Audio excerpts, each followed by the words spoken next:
Day 122. Psalm 133. Welcome to Scripture Whispers.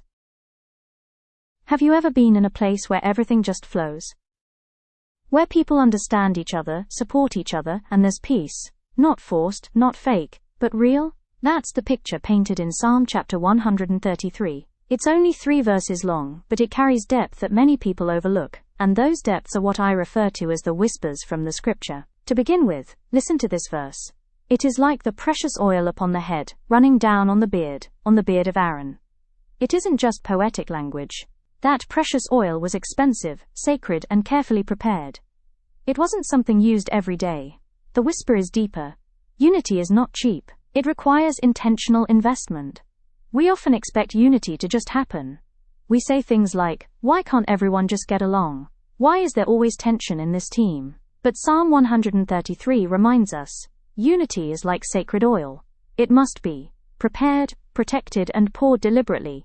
Think about your workplace or school. Unity doesn't come just because people are in the same room. It comes when someone chooses to forgive instead of hold grudges, listen instead of assume, value others instead of compete with them.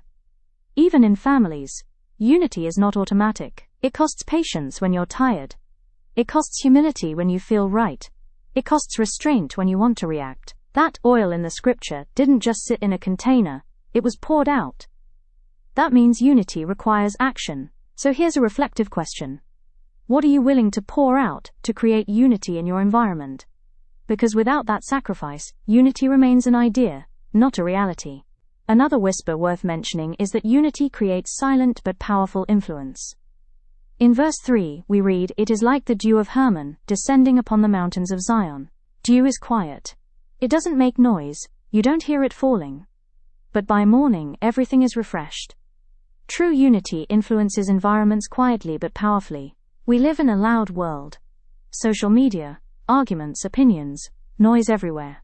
People often think impact must be loud to be effective. But Psalm 133 shows us something different. Unity works like dew.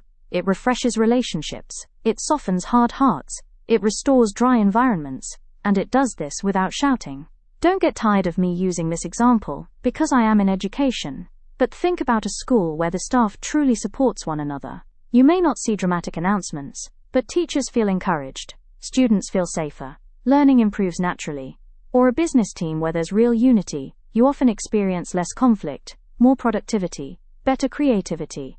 No noise, just results. Even in leadership, this is critical. A united leadership team creates stability. A divided one creates confusion, even if no one says it out loud. Unity becomes an atmosphere people can feel. And here's the powerful conclusion of the chapter. For there the Lord commanded the blessing, life forevermore. Did you notice that it doesn't say he suggested the blessing, it says he commanded it? Which means unity attracts divine favor naturally, not because people are perfect, but because they are aligned. So what does Psalm 133 teach us today? Not just be united, but the following. Unity requires intentional sacrifice. It is precious and must be cultivated. Unity creates quiet transformation. It changes environments without noise.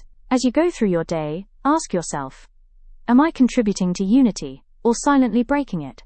What small action can I take today to pour oil into my relationships? Where can I become like dew, bringing peace without needing attention? Because sometimes, the greatest impact you will ever have is not in what you say loudly, but in the unity you quietly build. Unity is not weakness. It is strength under control. It is influence without noise. And according to the psalm we read, it is the place where blessings live.